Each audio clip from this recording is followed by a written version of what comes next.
مسجد میں قبلہ رخ ہو کے بیٹھ جائے باوضو، مسجد میں قبلہ رخ ہو کے بیٹھ جائے باوضو، یعنی بغیر وضو کے مسجد میں جانا جائز نہیں ہے۔ اور خاص طور پہ حالت اجازت میں تو آپ بمشکل تمام مجبوراً گزر سکتے ہیں اگر کوئی اور راستہ نہیں ہے، لیکن مسجد میں ٹھہر نہیں سکتے۔ اگر اجازت کی حالت ہے تو رک نہیں سکتے مسجد میں، یعنی رک نہیں سکتے، گزر سکتے ہیں تیزی کے ساتھ، کیونکہ مسجد میں کوئی نجاست کی حالت میں رہ نہیں سکتا۔ یہی وجہ تھی،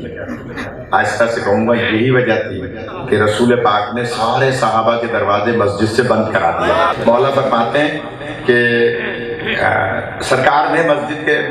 صحابہ اکرام رضوان اللہ علیہم اجمعین، کوئی جھگڑے فساد کی بات نہیں ہے، ایک علمی بات ہے،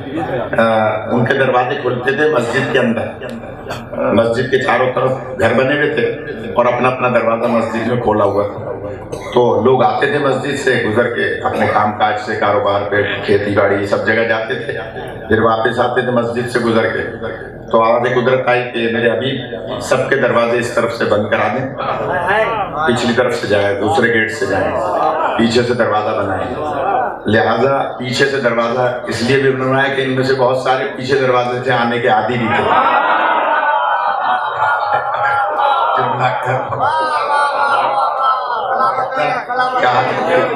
پچھلے دروازے سے آئے جائیں اور یہاں سے جو ہے کوئی نہیں آئے گا۔ بس ایک ہی دروازہ کھلا رکھا تھا لیو بطول کا، صرف ایک دروازہ کھلا ہوا تھا مولا علی اور معصومہ عالم کا، باقی سب دروازے بند تھے۔ یہاں پہ یہ بھی دلیل بن رہی ہے کہ یہ وہ گھرانہ ہے، یہ وہ دروازہ ہے جہاں طہارت کے علاوہ دوسری کیفیت ہی نہیں ہے، طہارت کے علاوہ کوئی کیفیت ہی نہیں ہے، لہذا دروازہ چلیں، آپ نے اس پہ کھلدار نہیں دی تو میں دلیل اور دے دوں۔ اس کا مطلب یہ ہوا کہ یہی دروازہ نہیں، اس سے جو تمسک کرے وہ بھی پاک ہے۔ دلیل دے رہا ہوں، اس گھر میں صرف علی و بطول و حسنین ہی نہیں رہتے تھے، بلکہ اس گھر میں فضہ بھی رہا کرتی تھی۔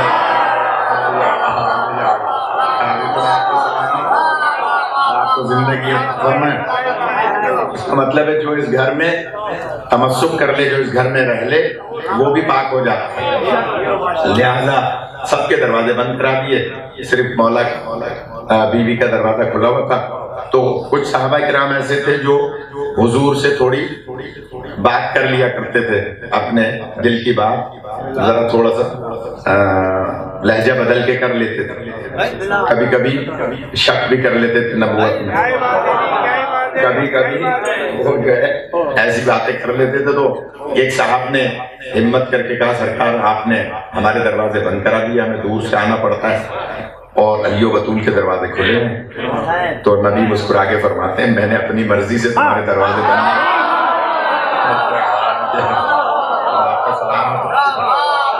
میں نے اپنی مرضی سے بطول کا دروازہ کھلا نہیں رکھا، تمہارے دروازے اپنی مرضی سے بند نہیں کیے۔ تو میں جلدی سے جملہ کہہ رہا ہوں، جن کے دروازے مسجد میں بند ہو جائیں، بغیر بطول کے جنت کا کیسے دروازہ کھلے گا؟ مسجد میں اگر قبلہ رخ ہو کے بیٹھ جائیں باوضو، کچھ بھی نہیں پڑھ رہے، بس مسجد میں قبلہ رخ بیٹھے ہیں وضو کے ساتھ، تو چھٹے امام فرماتے ہیں کہ اللہ اس کے نامہ اعمال میں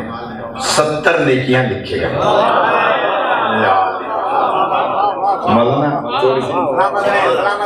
تبلیغی بات بھی ہوتی رہے،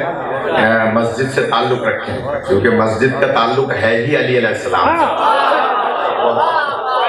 آپ دیکھیے بڑی مسجد مسجد الحرام، خانہ کعبہ، اس میں مولا کی ولادت، اور مسجد کوفہ اس میں مولا کی شہادت،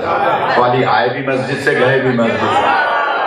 اب اگر علی کا کوئی چاہنے والا مسجد کے پاس سے گزر جائے، مسجد میں نہ جائے، تو سمجھ لے کہ علی کے پاس نہیں آیا تھا۔